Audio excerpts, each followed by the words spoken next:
Welcome to Movie Poster. Coolie Cinema Review, directed by the great Lokesh Kanagaraj. Cinema బాగుందా బాలేదా అన్నది చివరిలో మాట్లాడుకోవచ్చు.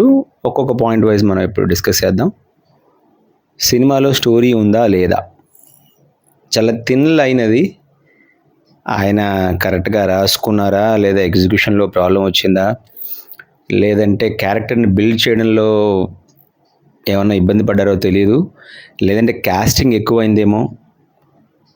సో ఇలా చాలా విషయాలు ఉన్నాయి. ఏది సరిగ్గా కుదరలేదనిపించింది. కొన్ని కొన్ని సీన్స్లో తలైవా మేనరిజమ్స్ కానీ స్టైల్స్ కానీ కొంచెం వర్కౌట్ అయినట్టు అనిపిస్తాయి. అలాగే the best part of the movies Anirudh music కానీ, I mean songs, background score they very good. కొన్ని కొన్ని ఫైట్ సీన్స్ కానీ, ఆయనకి ఇచ్చిన ఎలివేషన్ సీన్స్ కానీ బాగా పండాయి ఆయన రీ రికార్డింగ్ వల్ల, బ్యాక్గ్రౌండ్ స్కోర్ వల్ల. ఇంకా స్టోరీ అయితే పెద్దగా మనం చెప్పుకోవడానికి ఏమి ఉండదు. ఫస్ట్ హాఫ్ ఏవో కొన్ని డాట్స్ కనెక్ట్ చేస్తుంటే అనిపిస్తుంది. సెకండ్ హాఫ్కి వస్తే స్టోరీ మొత్తం తేలిపోద్ది. కొన్ని ట్విస్టులు ఎందుకు వచ్చాయా అని కూడా అనిపిస్తుంది మనకి. ఇక ఎవరు ఎలా చేశారని మాట్లాడుకుంటే, Rajinikanth is good, he is really good. ఆ ఏజ్లో ఆయన చాలా స్టైలిష్గా కనపడ్డారు. ఆ విషయంలో లోకేష్ని మెచ్చుకోవచ్చు. ఆయన బాగా చూపించారు. మంచి హీరోయిజం ఉన్న క్యారెక్టర్ అనిపించింది. తలైవా ఫ్యాన్స్కి అయితే ఓకే, వాళ్ళకి నచ్చొచ్చు. సో ఫైట్స్ ఉన్నాయి, కొన్ని ఎలివేషన్ సీన్స్ ఉన్నాయి కాబట్టి వాళ్ళకి నచ్చొచ్చు. కానీ ఓవరాల్గా ఒక మూవీ ఎలా ఉంది అని చెప్తే మాత్రం చాలా యావరేజ్ అని చెప్పొచ్చు, బిలో యావరేజ్ అని చెప్పొచ్చు. ఇంకా నాగార్జున గారు ఆయన క్యారెక్టర్ ఎలా ఉంది అంటే చెప్పడం కష్టమే. నాకైతే పెద్దగా నచ్చలేదు ఆయన క్యారెక్టర్. అంటే ఎక్కడ అదిరిపోయింది సీను నాగార్జున గారిది, లేదంటే వాళ్ళిద్దరు ఎన్కౌంటర్ సీన్ అబ్బా చాలా బాగుంది, రజనీకాంత్ది ఆయనది అని అనుకోవడానికి కూడా ఏం లేదు. ఏదో వెళ్తుంటుంది సినిమా. సెకండ్ హాఫ్ అయితే మన మలయాళం భయ్య క్యారెక్టర్ అయితే అబ్బో అసలు మనం జీర్ణించుకోలేం. మళ్ళీ ఆ క్లైమాక్స్లో దానికి ఇచ్చే ఆ క్యారెక్టర్కి ఇచ్చే ఎండింగ్ అస్సలు ఎక్కదు మనకి. ఆయనకు ముందు ఇచ్చిన బిల్డప్కి ఆ సెకండ్ హాఫ్లో ఆ చివరిలో ఆయన క్లైమాక్స్ సీన్లో ఆయనకి ఇచ్చే ఎండింగ్ అది ఎలా కూర్చుంటుంది జనాల మైండ్లో. మరి ఎక్కడా విజిల్స్ పడలేదు క్లైమాక్స్లో కానీ. ఇక ఆమీర్ ఖాన్ క్యారెక్టర్ వస్తే ఆయన ఏమో చివరిలో వచ్చి బీడీ తాగి వెళ్ళిపోతాడు. అవి ఏంటో ఆయన బీడీ తాగడానికి సినిమా చేసినట్టు ఉంటుంది. డిజాస్టర్ భయ్య, లోకేష్ భయ్య, వీఆర్ హైలీ డిసప్పాయింటెడ్. ఆ స్టోరీ రాసుకోవడంలోనే మీకు ఇబ్బంది వచ్చిందో. శృతి హాసన్ గారి క్యారెక్టర్ కూడా అంతంత మాత్రమే. ఆవిడ మూవీ చివరి నుంచి అంటే ఆవిడ మొదటి నుంచి చివరి వరకు ఉంటారు. ఒక లైన్ రాసుకున్నారు, ఆ డాటర్ అండ్ ఫాదర్ రిలేషన్, ఆ సెంటిమెంట్, అది కూడా ఎక్కడ పండినట్టుగానే అదేం అనిపించలేదు. ఎందుకో అది అనో సరిగ్గా తీయలేకపోయారా. లోకేష్ అప్పటికప్పటికి మధ్యలో ట్రై చేస్తూ ఉంటారు ఆయన ఫాదర్ అండ్ డాటర్ సెంటిమెంట్ పండించడానికి, కానీ అది ఎక్కడా పెద్దగా పండినట్టు కానీ మనకు కనెక్ట్ అయినట్టు కానీ ఎక్కడ అనిపించదు.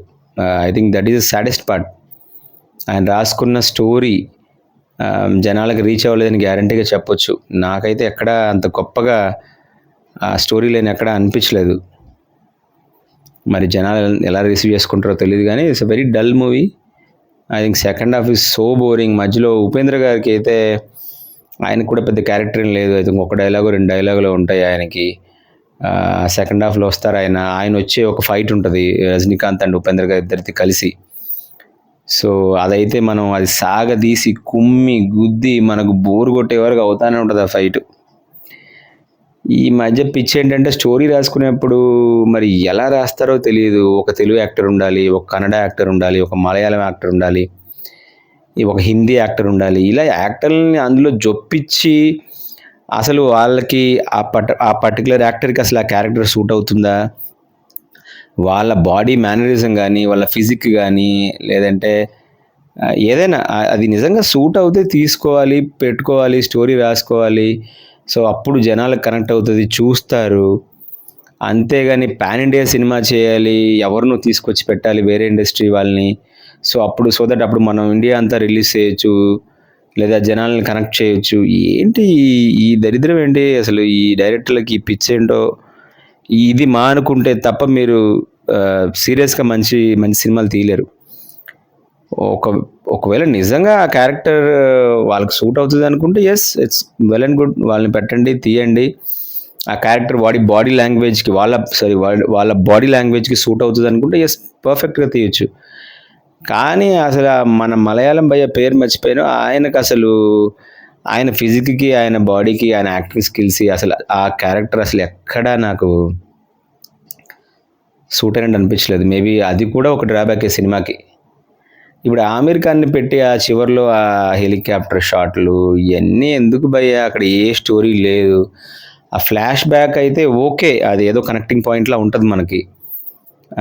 ఈయన ఇప్పుడున్న ఈ స్టోరీని ఎలివేట్ చేయడానికి, ఆయన క్యారెక్టర్‌ని ఎలివేట్ చేయడానికి మన 'బాషా' సినిమాలో మాణిక్ బాషా కదా! ఆ మాణిక్యం ఇది ఫ్లాష్ బ్యాక్ లాగా వస్తుంటది అప్పుడప్పుడది. సో, ఇదంతా రొట్టె కొట్టుడే గదా! ఇదేం కొత్తగా ఇందులో 'లోకేష్ కనగరాజు' ఈ కాలంలో తీసే సినిమా ఏముంది ఇందులో? అదే పాత రొట్ట ఫార్ములా పట్టుకొచ్చి మళ్ళీ తీసి, దానికి ఇంత ఖర్చు పెట్టాం, అంత ఖర్చు పెట్టామని జనాల్ని దొబ్బడం భయ్యా. దానికి మళ్ళీ మాకిక్కడ ఆంధ్ర, తెలంగాణలో ఫుల్లుగా రేట్లు పెంచి థియేటర్‌లో వదలడాలు, మా జేబులు ఖాళీ చేయడాలు ఇయన్నీ ఎందుకు భయ్యా?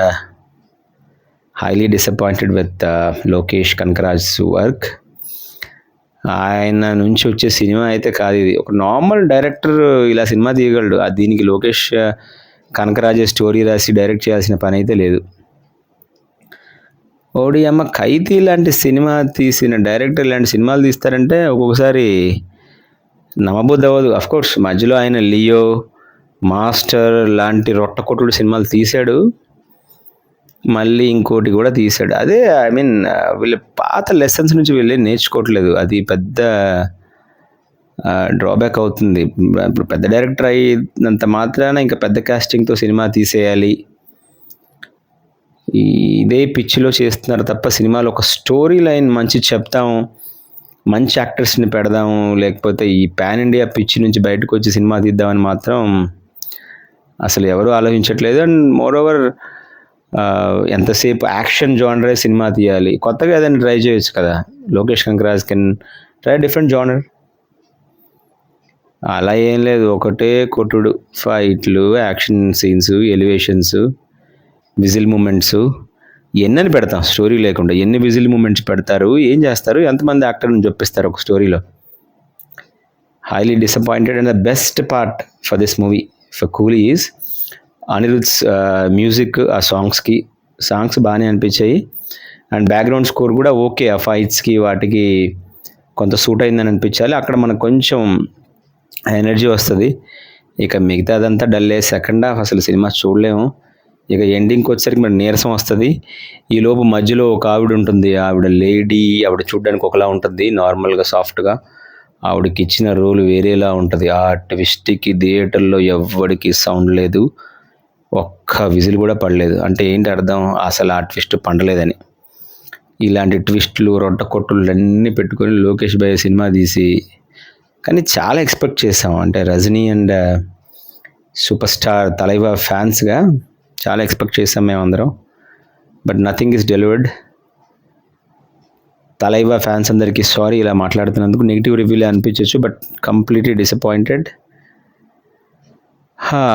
Thank you for listening to my review. Thank you so much and signing off.